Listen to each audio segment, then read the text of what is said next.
So recently I just met an old friend. मैं उससे मिला आई थिंक 3 या 3.5 साल बाद हम मिल रहे थे and things have been changed quite then and suddenly as friends do, you know, they try to mock each other, they try to laugh, they try to have fun in the moment possible. And I asked him, like, genuinely, that you are so successful now, you have been so good. What's your scene about getting married?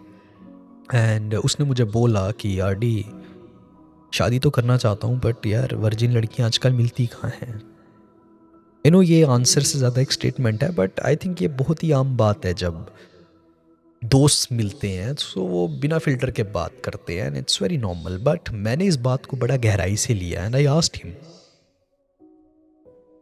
Like why do you want a virgin woman भाई। उसने कहा कि यार virgin women ही चाहिए, नहीं तो आजकल तो लड़कियों के इतने अफेयर्स होते हैं। Typical answer in a scenario a man could give. And I told him, like, you can definitely, and it depends where you look for them, and what age group are you targeting, and what values you are filtering for. कहता मैं कुछ समझा नहीं। तो मैंने उससे कहा कि मान ले अगर तू अर्बन एरियाज की बात करें जैसे दिल्ली, बेंगलोर, पुणे, है ना, जहाँ पे हम अभी हैं, यहाँ पे डेटिंग कल्चर बहुत ही ज़्यादा ओपन है। लेकिन अगर तू टायर 2 और 3 सिटीज़ में चले जाता है जैसे कि जहाँ से मैं बिलोंग करता हूँ, फॉर एग्जांपल जम्मू, तो वहाँ पे अभी डेटिंग कल्चर अभी भी बहुत कंजर्वेटिव है। और अगर तू यंगर एजेस में चला जाएगा लाइक 18 to 22, तो स्टैटिस्टिकली मैं बोल रहा हूँ कि हायर चांसेस हैं you will get no one. But 25 plus in metros generally there is like lower chances. And it is not about good or it is about bad, but it is just a social shift and we have to accept that. But भाई मुझे एक बात बता कि मे question जो है जो ज़्यादा इम्पोर्टेंट है वो ये है कि तूने मुझसे ये बोला बट अपने आप से मैं चाहता हूँ तू ऑनेस्ट और खुद को जवाब दे कि तूने ऐसा क्यों बोला। क्या ये एक्सक्लूसिविटी के बारे में था या ये कोई कंपैरिजन इनसिक्योरिटी थी जो तुझे परेशान कर रही थी, या कोई मॉरल अलाइनमेंट है जो तेरा नहीं सही बैठता, या तू ये भी हो सकता है कि कहीं ना कहीं तू कंट्रोल चाहता हो। उस सोच में पड़ गया।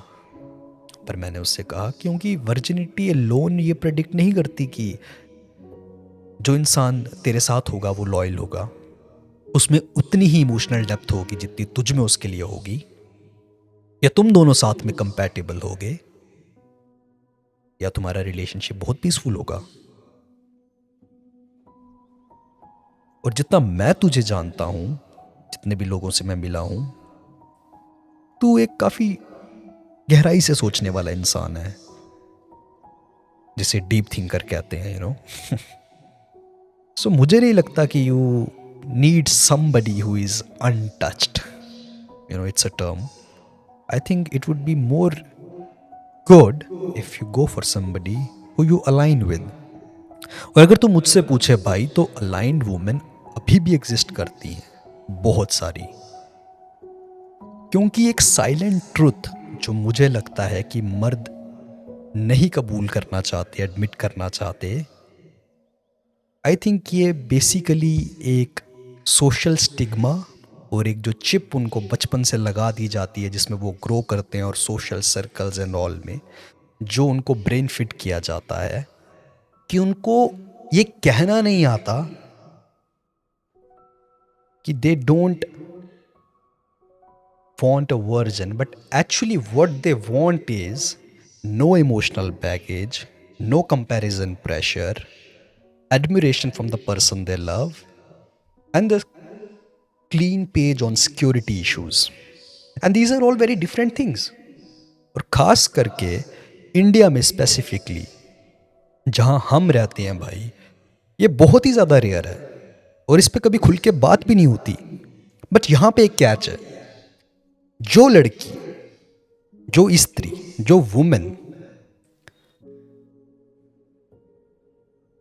इस सब को वैल्यू करती है वो तुझे किसी फ्लैशी डेटिंग एप्स पे नहीं मिलेंगी, ना ही तुझे वो इंस्टाग्राम पे थर्स्ट ट्रैप्स पोस्ट करती हुई दिखेंगी। वो आज भी एग्जिस्ट करती हैं, मैंने देखा है, मैंने विटनेस किया है। And they move in very quieter circles, and they too are very selective about their man which they want for life. And genuine सी बात है, if you are filtering through Instagram energy, you will get the Instagram results. There is no rocket science in that, bro. But let me ask you something very important. अगर तू किसी स्त्री से मिलता है, किसी वुमन से मिलता है, and she respects herself, she respects you, your presence, chooses you fully, is emotionally loyal to you, and matches your depth too, but she has a past. अब मुझे ये बता, क्या तू उसे डिस्क्वालीफाई कर देगा? Just be honest. वो रुका, उसने सोचा, उसने अपना वक्त लिया और उसने एक स्टेटमेंट में आंसर दिया। और जानते हो वो स्टेटमेंट क्या थी? उसने कहा, नहीं बट आरडी, हाँ अगर उसके 7 या 8 पार्टनर हुए तो भी ना।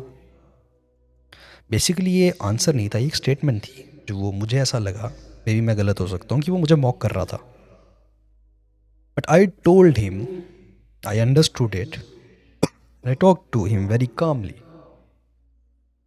आई सेड कि देख, मुझे नहीं लगता कि डिस्कम्फर्ट ये नंबर्स हैं, बट ये नंबर्स तुझे क्या रिप्रेजेंट करते हैं? चल इसे डिकोड करते हैं। जब तू 7 या 8 पार्टनर्स बोलता है तो तुझे क्या हिट होता है? क्या तुझे ये हिट होता है कि वो तुझे कंपेयर करने वाली है उन 7 या 8 लोगों से? या तुझे ये हिट होता है कि मैं इसकी जिंदगी का एक और पन्ना, एक और चैप्टर होने वाला हूं बस? या तुझे ये लगता है कि क्या ये मेरे साथ भी डीपली बॉन्ड बनाएगी या वैसा ही कैजुअली रखेगी? क्या ये मुझसे ऊब तो नहीं जाएगी, मतलब बोर तो नहीं हो जाएगी? और क्या इंटीमेसी इसके लिए उतनी ही पवित्र, उतनी ही सेक्रेड है जितनी मेरे लिए? और ये बहुत ही ज्यादा रियल क्वेश्चंस है ब्रो, टॉक्सिक नहीं है। बस यहां पे तेरे को थोड़ा सच्चा होने की जरूरत है खुद से। अब मैं तुझे बताता हूं ग्राउंडेड ट्रुथ, जो तुझे समझना पड़ेगा और ये तू खुद जानेगा। नंबर ऑफ पार्टनर्स ये डिसाइड नहीं करता कि इंसान का लॉयल्टी लेवल क्या है। नंबर ऑफ पार्टनर्स ये डिसाइड नहीं करेगा कि क्या उस इंसान में कैपेसिटी फॉर डीप लव भी उतनी है कि नहीं है। नंबर ऑफ पार्टनर्स ये डिसाइड नहीं करेगा कि क्या फ्यूचर कमिटमेंट होने वाली है। और ना ही नंबर ऑफ पार्टनर्स का इमोशनल मैच्योरिटी से कोई लेना देना है।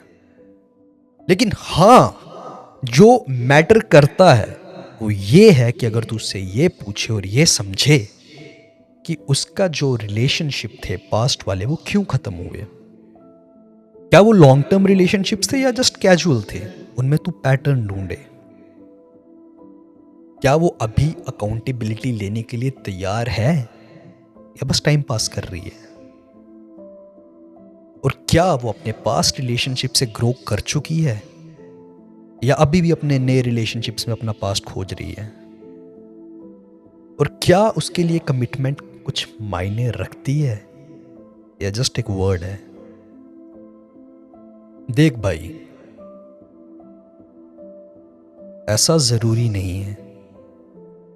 A woman with one partner can cheat and a woman with 8 can be deeply devoted and vice versa. So, what I suggest you is ask yourself and think about it that the pattern matters more than the count.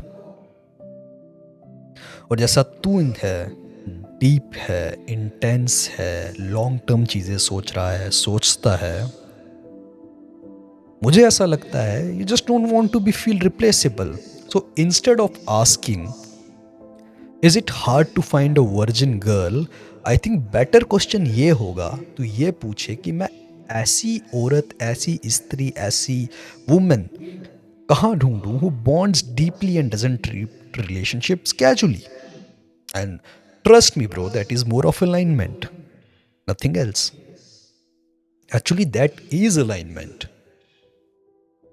And एक और चीज मैं तुझसे पूछना चाहता हूं कि number तुझे अगर ट्रिगर करते हैं, ठीक है, it's not weakness, it's not that you are weak, you are getting triggered by numbers, but you have to accept a deeper understanding and find it out.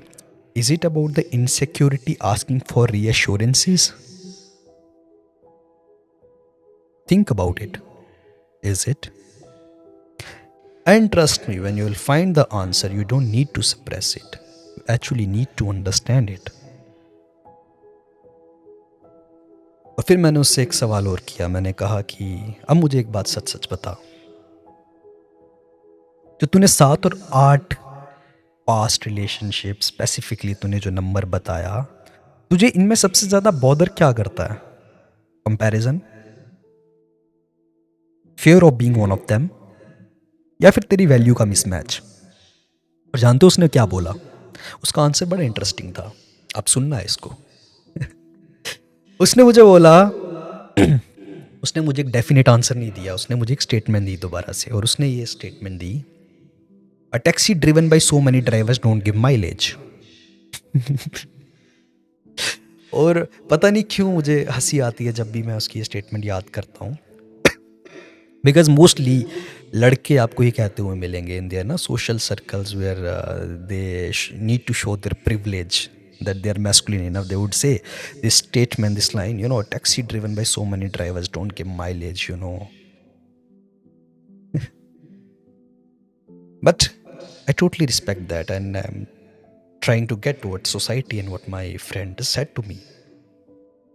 But I am really going to challenge that analogy of society and his too very calmly. First of all, a woman is not a taxi, and sex is not mileage. You know, that comparison itself reduces a human being to an object that gets used. And once you think in that frame, your brain will actually feel disgust or insecurity. जानते हो क्यों? Because objects degrade with use. But we humans, we don't work like that. We shine, we are more enhanced with experiences and use. Tell me if I am wrong. Correct me if I am wrong. I would love to hear it from you. So experiences doesn't reduce emotional capacity, it often increases, my friend. It increases clarity about what people actually want. It increases the clarity about the boundaries. It increases the clarity to, or the ability, you can say, to choose a better partner. It increases the clarity and appreciation for a good partner. Now let's address the 3 layers underneath his analogy. When he said mileage, I asked him, did he probably mean emotional boundaries getting weaker? या उसका मतलब था intimacy becomes casual? या उसका मतलब था novelty is gone? या उसका मतलब था you won't feel that special? वो सोचने लगा. And I looked at him for a moment in a pause, and I said, bro, listen, that's actually fear. And here is the truth most men don't hear. If a woman bonds through sex deeply, she won't treat 7 to 8 partners casually. Those would have been real relationships. If she treats sex casually, that's a personality, a value trait, not a body count consequence. So, the pattern matters, not the count. And also ask yourself this, my friend. If a man has 7 to 8 partners, does he lose value? Most men will say no, and they will have a very idiotic answer to justify that, which I don't want to argue about or comment about, because understanding is not about debating, it is about finding for yourself. So, why that double standards exist? Because society taught men to equate purity with control and exclusivity. But real security, my friend, comes from knowing you are her best choice now, knowing she stay by character, not by lack of options, knowing that she is there by your side now and forever. And a woman who has options and still chooses you is way stronger loyalty than someone who just never explored. Now I ask you something very deeper, my friend. If you met a woman with 7 partners, but she admires you, feels safe with you, chooses you intentionally, invests you in long term, would you still see her as a taxi? Or would that knowledge disappear once you feel secure?